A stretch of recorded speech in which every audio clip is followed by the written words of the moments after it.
Gracias por su presencia.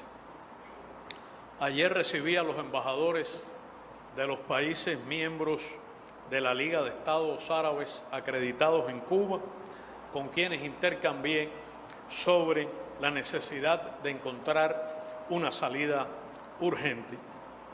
Les confirmé nuestra invariable solidaridad con la causa palestina y árabe. Cuba condena enérgicamente los bombardeos indiscriminados contra la población de Gaza y la destrucción de viviendas, hospitales e infraestructura civil. Nada puede justificar tales acciones que constituyen un castigo colectivo, graves violaciones del derecho internacional humanitario y crímenes de guerra y lesa humanidad. Condenamos enérgicamente los asesinatos de civiles y personas inocentes como resultado de la actual escalada, sin diferenciar su etnia, procedencia, nacionalidad o fe religiosa. Compartimos el dolor de las comunidades árabe y hebrea de Cuba. En la gravísima coyuntura actual, el Consejo de Seguridad de las Naciones Unidas ni siquiera ha sido capaz de hacer un llamado a detener la masacre. El gobierno de los Estados Unidos vetó ayer en ese órgano una propuesta que meramente llamaba a una pausa humanitaria en el enfrentamiento para permitir el acceso de ayuda a Gaza y garantizar la protección de civiles. Utilizó el pretexto de que era prematuro. Era una resolución que ni siquiera reclamaba un cese al fuego, sino únicamente una pausa humanitaria que permitiera hacer llegar ayuda a la población civil de Gaza bajo agresión indiscriminada y criminal. Esta decisión del gobierno de los Estados Unidos no solo es lamentable, sino también peligrosa. La posición del gobierno de los Estados Unidos compromete el detener esta escalada genocida y encontrar caminos hacia la paz. Sin embargo, no sorprende a nadie. El gobierno de los Estados Unidos ha sido históricamente cómplice y responsable de la impunidad del gobierno de Israel ante sus crímenes cometidos históricamente, cuando ha obstruido la acción del Consejo de Seguridad respecto a Palestina y socavado la paz y estabilidad en el Medio Oriente. Estados Unidos ha vetado en el Consejo de Seguridad 46 resoluciones relacionadas con la situación en el Medio Oriente, incluyendo la cuestión de Palestina. Durante estos más de 10 días hemos seguido con gran preocupación, consternación, conmoción, los graves acontecimientos en el Medio Oriente. Está ocurriendo una catástrofe humanitaria de proporciones extremas en el territorio palestino ocupado de la Franja de Gaza y también en alguna medida en Cisjordania. Una invasión terrestre de la Franja de Gaza, como se ha anunciado por mandos militares israelíes, sería de consecuencias impredecibles. La actual situación es consecuencia de 75 años de ocupación ilegal, de la violación de los derechos inalienables del pueblo palestino en su propio territorio. La impunidad con que actúa el gobierno de Israel solo puede explicarse por su confianza en que no tendrá que rendir consecuencias por sus actos y que cuenta con el respaldo del gobierno de los Estados Unidos y de otros de sus aliados en la OTAN. Israel viola las resoluciones pertinentes de la Organización de Naciones Unidas y flagrantemente sus obligaciones como potencia ocupante en virtud del Cuarto Convenio de Ginebra.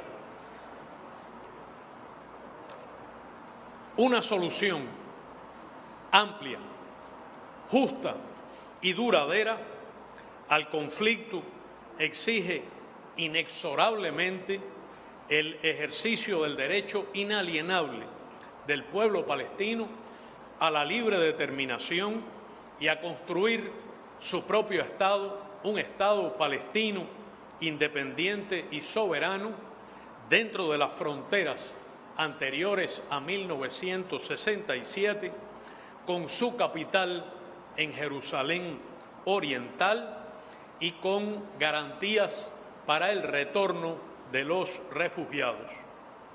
Esta ha sido la firme posición histórica del movimiento de países no alineados y del Grupo de los 77 y China. Este último la reiteró en la declaración que adoptó en su reunión ministerial celebrada a mediados de diciembre en la sede de la Organización de Naciones Unidas en Nueva York. Cada momento de impunidad, de acción, de pasividad, de dobles raseros o de silencio costará más vidas de inocentes. Hay que actuar de inmediato. En ese contexto, el Ministerio de Relaciones Exteriores de Cuba hace un llamado urgente al cese al fuego, reclama poner fin a la retórica belicista, demanda al gobierno de los Estados Unidos que no continúe paralizando el Consejo de Seguridad usando el antidemocrático y obsoleto poder de veto para proteger los desmanes del gobierno de Israel. Llama a reanudar de inmediato el 10º periodo extraordinario de sesiones de emergencia de la Asamblea General de las Naciones Unidas. La mayor prioridad de la Asamblea debe ser lograr el cese de la violencia, el cese del fuego y el suministro de ayuda humanitaria urgente y suficiente al pueblo palestino. Nosotros a desempeñar un papel activo para que se detenga la escalada de violencia. Cuba apoyará y contribuirá en todo lo que esté a su alcance a los esfuerzos internacionales legítimos a fin de poner término a la actual situación. Muchas gracias. Agradecemos al ministro por su presentación y, como es habitual en nuestros encuentros, vamos a pasar a una ronda de preguntas y respuestas. Ruego a cada quien, a cada corresponsal, presentarse e identificar al medio al que pertenece. Por favor, los interesados. Reconozco, Oliver, por allá, por favor.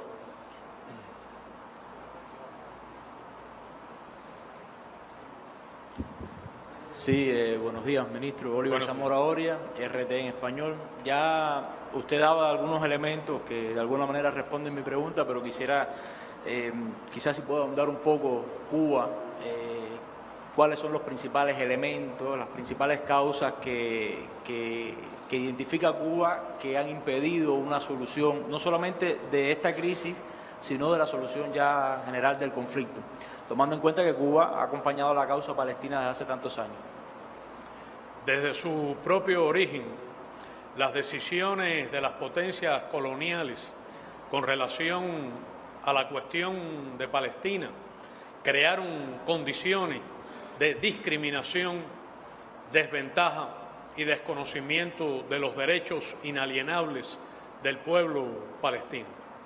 Han sido más de 75 años de violación constante de los derechos humanos de los palestinos de manera masiva, flagrante y sistemática.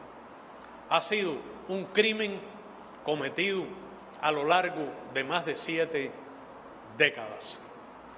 Califica como un acto de genocidio y ha incluido acciones que pueden tipificarse con arreglo al derecho internacional como crímenes de guerra o de lesa humanidad. Constituyen violaciones muy graves y continuadas del derecho internacional y del derecho internacional humanitario.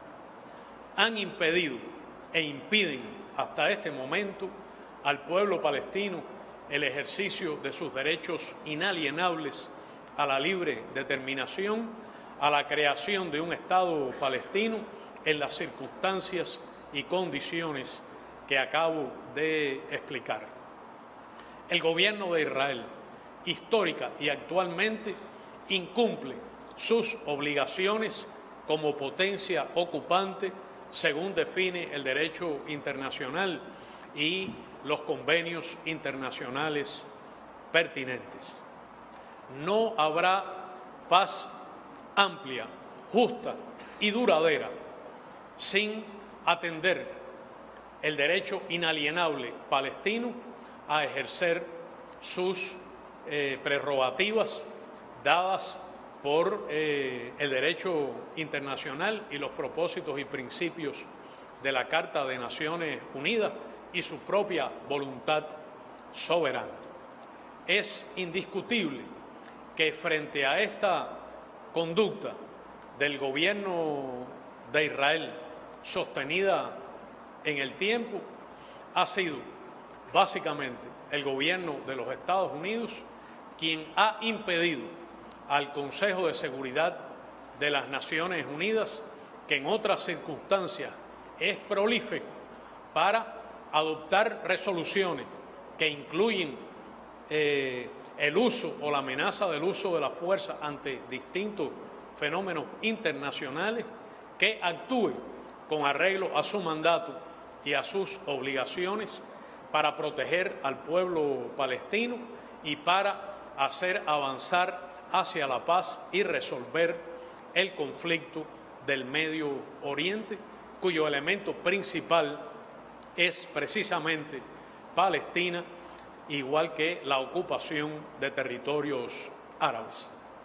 La Asamblea General de Naciones Unidas frecuentemente también ha sido impedida por el Consejo de Seguridad y dada la necesidad de una reforma urgente e integral de la organización, que ha de empezar por la reforma de los procedimientos y la composición, incluido el derecho de veto del Consejo de Seguridad y la garantía para que la Asamblea General de Naciones Unidas ejerza a plenitud las facultades que le vienen dadas por la Carta y la necesidad de actuar frente a la crónica parálisis del Consejo de Seguridad debida al repetido, presente hasta ayer, veto del gobierno de los Estados Unidos. De manera que, en opinión de Cuba, hay que reconocer las causas históricas y profundas que han llevado a la situación actual en la región y, en particular, a los crímenes que se producen hoy contra la población civil y el pueblo palestino. Sí, muchas gracias. De nuevo, adelante, por favor, usted, la reconozco. Buenos días, gracias, ministro.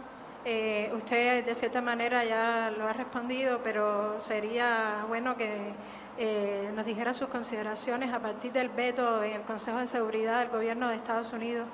¿Cuál podría ser a corto plazo una posible solución al conflicto, además de las propuestas que ya Cuba hace y que usted nos las ha adelantado en este momento? Sí, he presentado un conjunto de propuestas específicas, concretas, urgentes, ajustadas al derecho internacional humanitario, a los propósitos y principios de la Carta de Naciones Unidas. Como he dicho, el Consejo de Seguridad pone de manifiesto una vez más la importancia de una profunda reforma. Y en segundo lugar, entre las propuestas de Cuba hemos planteado la necesaria convocatoria en condiciones de emergencia y extraordinaria de la Asamblea General de las Naciones Unidas y nuestra apelación a ella para que utilice sus amplias facultades que vienen de la Carta de Naciones Unidas y que se derivan también del incumplimiento de sus responsabilidades por parte del Consejo de Seguridad. Vemos, por tanto, como caminos esenciales el que la Asamblea General de Naciones Unidas se pronuncie y actúe, que se movilice la conciencia internacional, que la comunidad internacional declare firmemente en contra de la masacre que está ocurriendo y que demande de sus gobiernos, de sus parlamentos, acciones prácticas en este sentido. Llamamos, por supuesto, a la solidaridad internacional frente a estas gravísimas circunstancias. Bien, reitero el llamado que hice al inicio de presentarse con nombre y apellidos y el medio al que corresponde. Otros interesados, reconozco a usted, sí, por favor, adelante.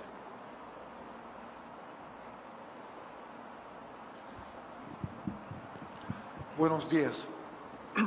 Señor Canciller. ¿Podría identificarse, por favor, medio? Bassel Ismail Salem, de la revista palestina Al-Hadaf.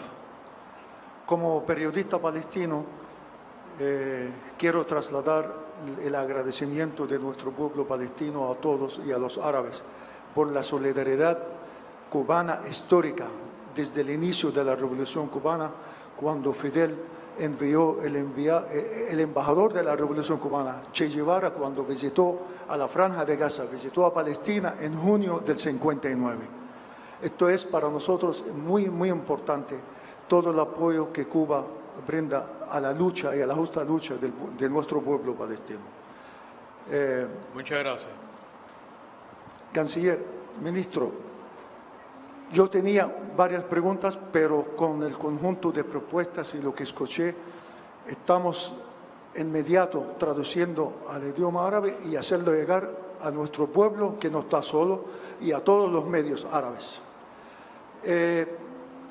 Solo quería tu valoración junto con todos estos conjuntos que usted como propuestas a la urgente solidaridad, a la urgente solución inmediato del cese del fuego, con todo lo que representa Cuba del grupo, presidiendo el grupo 77 más China, más el movimiento no alineado, es el momento en que 5 países vetan y no se puede hacer nada. La reforma que hay que hacer en eso.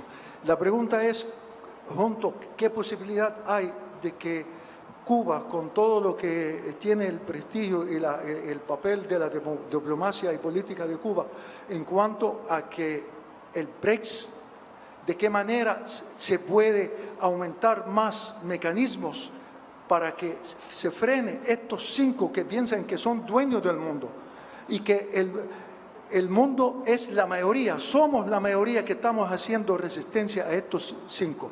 Y recuerdo, disculpe, solo una sola vez, que el mundo logró liberarse del régimen del apartheid en Sudáfrica, gracias a este esfuerzo tan grande e importante que hizo Cuba junto con la comunidad internacional.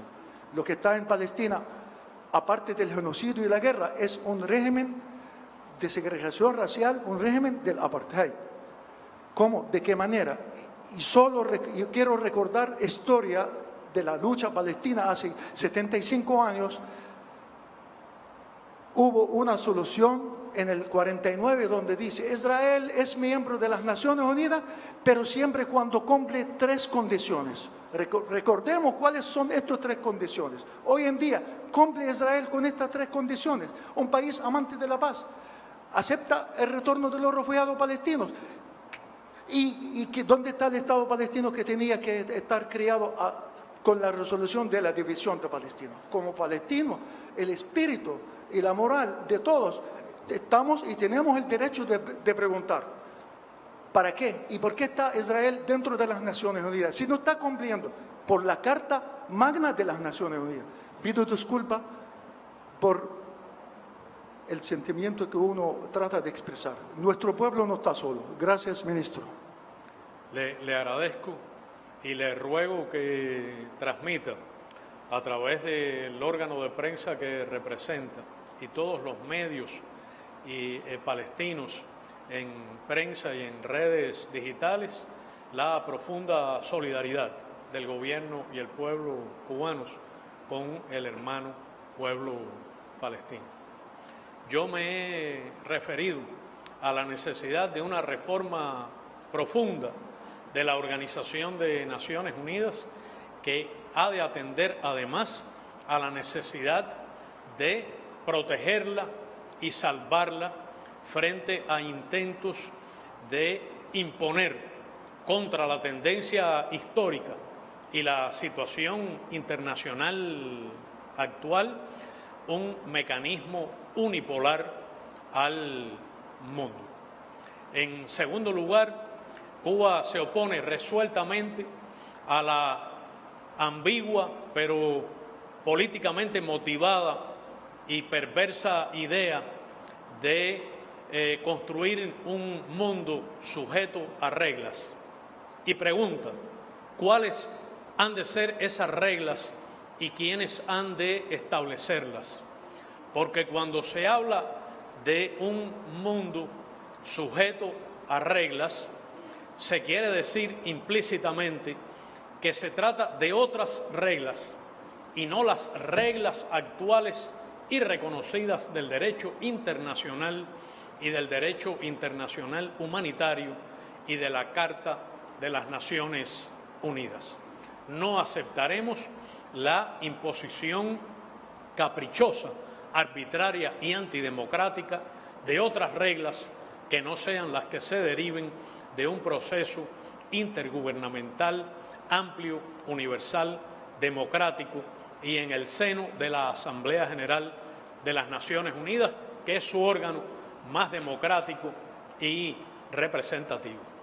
En tercer lugar, yo me he referido en particular al uso del veto en el Consejo de Seguridad sistemáticamente contra los derechos y la protección y la paz del pueblo palestino y, en efecto, Cuba se opuso siempre históricamente a la existencia del derecho de veto, que considera obsoleto, aunque reconoce que el derecho a veto se ha ejercido también históricamente para proteger a estados soberanos y pequeños contra la agresión imperialista.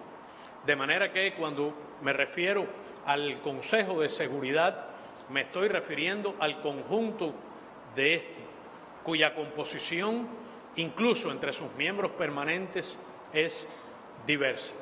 Pero sí reclamo que haya una profunda reforma del Consejo de Seguridad que corrija el desbalance discriminatorio para los países del sur en materia de una insuficiente representación geográfica, que amplíe la condición de miembros permanentes y en el camino hacia la eliminación del derecho a veto, con todos los derechos que tienen hoy los miembros permanentes a estados de América Latina y el Caribe, África y Asia, incluidos los estados árabes.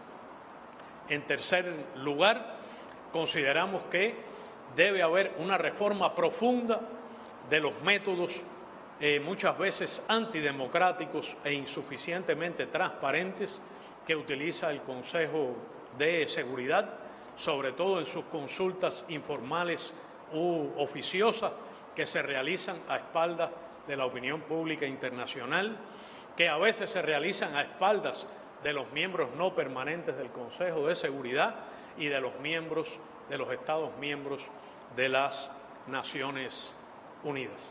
Y siento que, a su vez, la Organización de Naciones Unidas necesita ser reformada, sobre todo en la dirección de empoderar, revitalizar a la Asamblea General y al mismo tiempo proteger a la organización del intento de perpetuar mecanismos de dominación y hegemonía unipolares que han sido superados ya por la historia. Bien, voy a recoger una última pregunta. Reconozco a la corresponsal de Granma, ¿no? Adelante, por favor. Nombre y verifíqueme. Buenos días, ministro. Gracias por toda esta amplia explicación. Y sé que el tema lo amerita, el tema de la conferencia de hoy amerita esta posición cubana, pero mi pregunta va un poco basada a que usted hoy adelantó a los miembros del cuerpo diplomático el informe sobre el bloqueo que va a presentar Cuba próximamente en la ONU. Y quisiera que usted, por favor, también nos adelantara que parte de eso que va a ocurrir en la ONU en los próximos días. Muchas gracias. Sí, muchas gracias.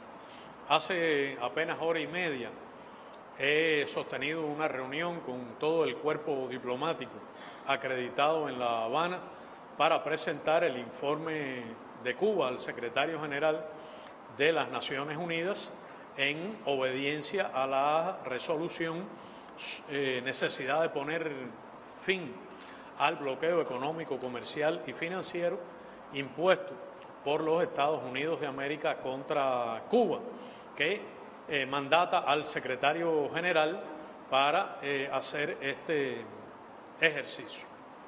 Debo también recordar que he hecho un anuncio al respecto en días pasados, pero en efecto, los días 1 y 2 de noviembre, en sus sesiones matutinas, la Asamblea General de Naciones Unidas considerará este tema y seguramente adoptará una resolución al respecto por 31ª vez consecutiva. Entre el 1 de marzo del 2022 y el 28 de febrero de este año, los daños y perjuicios del bloqueo, di los datos hace pocos días, totalizan más de 4.800 millones de dólares, que son 405 millones de dólares mensuales, que implican $1 millón cada 2 horas persistentemente en la vida de nuestro pueblo. Según estimados rigurosos y prudentes, de no haber existido este conjunto de daños y perjuicios en el 2022, la economía de Cuba habría crecido no menos de un 9%. Entre agosto de 2021, es decir, el periodo precedente al del informe que he presentado esta mañana al cuerpo diplomático, es decir, agosto de 2021 hasta febrero de 2022, esta política generó daños y perjuicios en el orden de 3.800 millones de dólares y pudo haber crecido nuestra economía en esos años de pandemia, en esos 7 meses, un 4,5%. Igual que he informado el dato, el cálculo de a precios corrientes, los daños acumulados del bloqueo, que superan los 159.000 millones de dólares, que pueden compararse con el modesto Producto Interno Bruto de Cuba o con las dimensiones de una economía pequeña e insular como la cubana. Y también he recordado que debido a las fluctuaciones del valor del dólar frente a depreciaciones y valorizaciones del valor del dólar, si calculamos los daños y perjuicios del bloqueo en estos 60 años, a partir del valor del oro, alcanzan 1 millón de millones, es decir, 1 billón más 337.000 millones de dólares. Es decir, 1 millón de millones más 337.000 millones de dólares, que son cifras extraordinarias, inconmensurables para cualquier economía del mundo, pero para una economía como la nuestra tienen un peso extraordinario. Igual que uno no puede dejar de recordar la esencia y el objetivo del bloqueo económico, comercial y financiero contra Cuba, que no ha cambiado desde su origen, que acompaña prácticamente desde los inicios de la Revolución Cubana en 1959. Y no puedo dejar de pensar, tuve una reunión reciente con jóvenes estudiantes de nivel medio superior del municipio de 10 de octubre, a los que presenté incluso imágenes del subsecretario de Estado Mallory alentando a tropas norteamericanas, soldados norteamericanos, con relación a aventuras militares contra pequeños estados en el mundo. Y habría que insistir en ese memorando secreto de abril de 1962, en que Mallory ha escrito y se ha desclasificado décadas después que el objetivo del bloqueo es reducir a Cuba sus recursos financieros y deprimir los salarios reales y nominales, es decir, los salarios y su poder adquisitivo. Que el objetivo del bloqueo es provocar hambre, sufrimiento y el derrocamiento del gobierno, lo cual lo sufren los cubanos y lo padecen también los cubanos que residen en los Estados Unidos o incluso los ciudadanos estadounidenses que ven conculcada su libertad de viajar y que está en el centro junto a los problemas estructurales de la economía cubana, junto a nuestras dificultades de gestión económica, junto a la crisis sistémica internacional y a los efectos terribles de la pandemia y de los efectos ulteriores en materia de economía internacional o del conflicto en Europa, sobre todo en materia de alimentos y combustible a nuestro país. Voy a poner solo unos ejemplos. La situación energética del país. En el periodo que estamos analizando, es decir, en este año que estamos analizando, los daños al sistema energético del país alcanzan la cifra de 491.156.000 dólares. Es decir, es un daño verdaderamente significativo.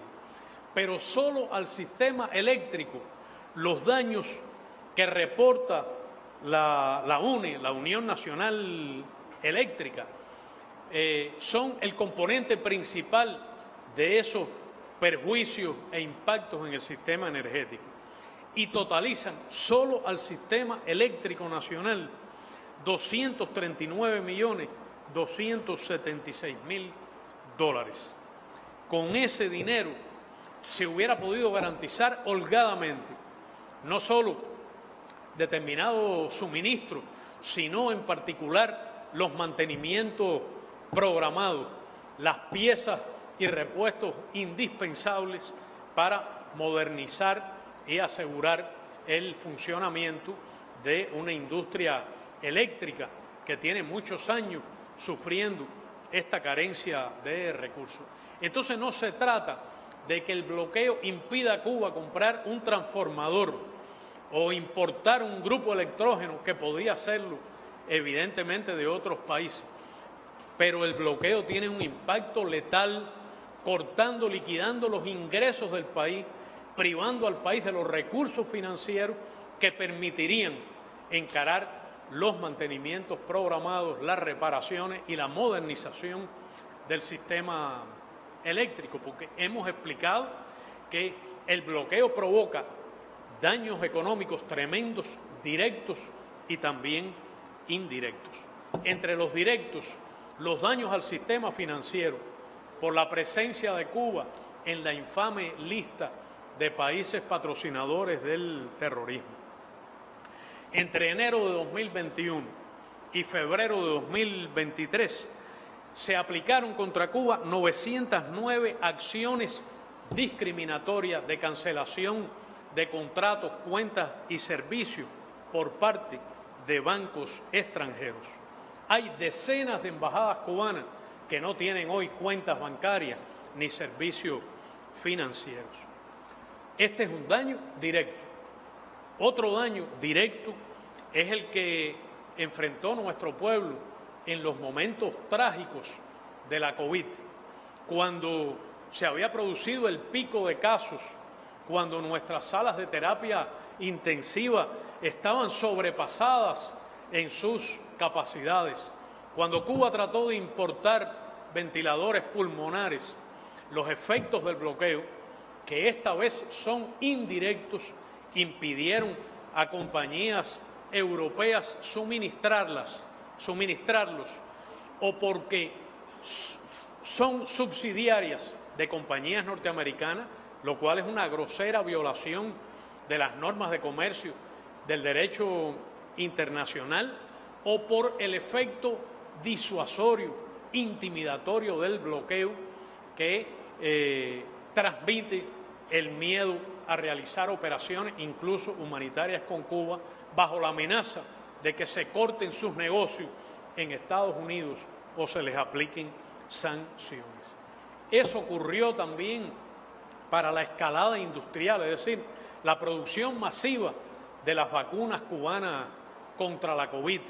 Afectó la importación de insumos, partes y piezas para hacerlo, y se manifestó en su arista más cruel y genocida, y califico al bloqueo de un acto de genocidio sobre la base de las convenciones internacionales, en estricto censo, en aplicación de la tipificación que establecen esas convenciones como un acto de genocidio. Pero nunca fue tan claro ni tan cruel como el haber impedido a Cuba adquirir oxígeno medicinal cuando se produjo la avería de nuestra planta productora de oxígeno en el pico de asfixia del país por el virus y por el bloqueo que lo tomó como un aliado cruel. Y en ese momento quedó claro que el gobierno de los Estados Unidos miente de manera supina y directa cuando afirma que el bloqueo no incluye medicamentos ni equipos médicos. En aquel momento quedó demostrado, ante el intento de dos compañías estadounidenses de suministrar oxígeno a Cuba, de que para enviar en medio de una pandemia, en el momento crítico, un balón de oxígeno de los Estados Unidos a Cuba, hay que recibir una licencia específica del gobierno de los Estados Unidos, que pasa por un largo e impredecible proceso de decisión de al menos 5 agencias o ministerios del gobierno de los Estados Unidos y que no se produjo. Y añado que Cuba dispone de la evidencia de que agencias del gobierno de los Estados Unidos obstaculizaron suministros de oxígeno a Cuba por parte de compañías extranjeras de 2 países latinoamericanos. La relatora de las Naciones Unidas sobre las medidas coercitivas unilaterales visitó, creo que fue en mayo, nuestro país y constató de primera mano estos efectos. Con relación a los alimentos, el bloqueo provoca un daño también indirecto porque priva al país de los recursos financieros para importar alimentos. Es verdad que Cuba puede adquirir algunos productos agrícolas y alimentos en Estados Unidos, pero bajo reglas draconianas, bajo normas totalmente discriminatorias, que son violaciones de las reglas universalmente aceptadas de comercio internacional y de la libertad de comercio y navegación. Es verdad que Cuba compra apoyo en Estados Unidos, pero tiene que hacerlo a los precios del mercado, tiene que hacerlo pagando por adelantado, tiene que hacerlo sin acceso a créditos privados, tiene que hacerlo sin poder exportar a Estados Unidos, y el comercio en el mundo es bidireccional y basado en créditos. Y solo pueden transportarse esos embarques en buques norteamericanos que entonces tienen que regresar vacíos a sus puertos madre. En lo que va de año 2023, lo que llamamos en Cuba la canasta familiar normada, que se sabe que no alcanza para satisfacer todas las necesidades, pero que atiende las necesidades indispensables de todas las familias cubanas, sin excepción, bajo precios extraordinarios, altísimamente subsidiados. Pero la canasta normada en lo que va de 2023 y para el año requeriría casi 2.000 millones de dólares, exactamente 1.648 millones de dólares, con un tercio de los impactos, de los daños del bloqueo para este periodo más reciente, para estos últimos meses. Entre marzo de 2022 y febrero de 2023 se habrían podido cubrir todos los gastos holgadamente con ese concepto.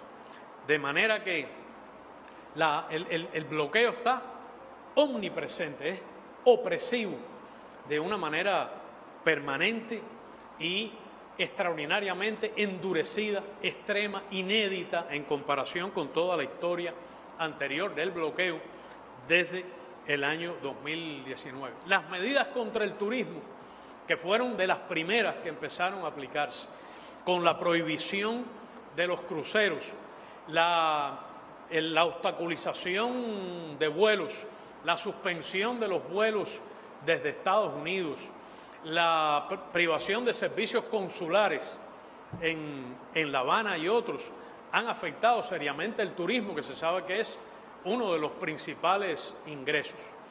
Además de que el turismo está sufriendo los embates de las circunstancias económicas y de conflicto internacional.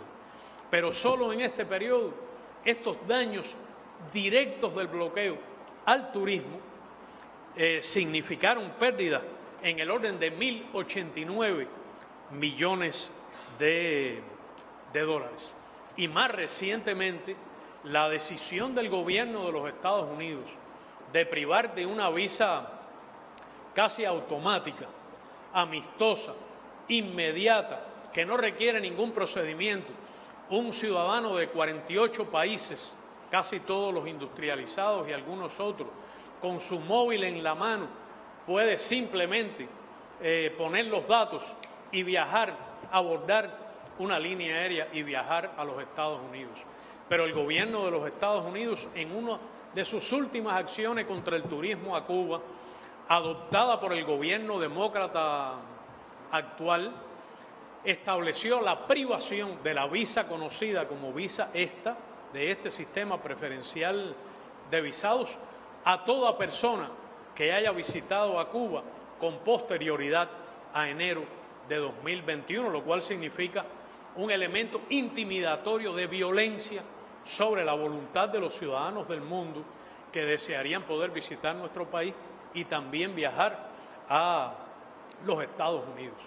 Y es una decisión relativamente reciente del gobierno de Estados Unidos, que está anclada en la determinación de Cuba como Estado patrocinador del terrorismo, en esa lista infame,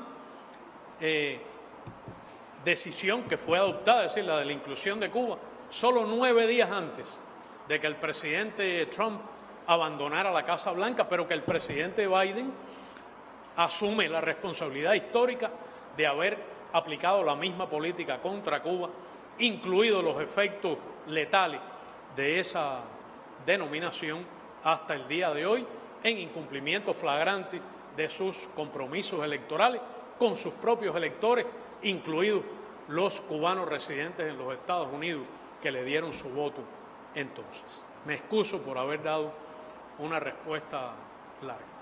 Le agradecemos, ministro, por su presentación. También agradecemos vuestra presencia acá con nosotros. Pido, por favor, que permanezcan sentados unos breves minutos para despedir al ministro y ya damos por concluida esta conferencia. Muchas gracias. Recibieron el folleto. Live better, end the embargo. Mejor sin bloqueo. Muchas gracias. Súmate a nuestro canal en YouTube y si te gustan nuestros contenidos, da like, coméntanos tus ideas y comparte con tus amigos. Y no olvides darle a la campanita. Así la plataforma te notificará cuando subamos un nuevo material. CMHW, ahora en YouTube.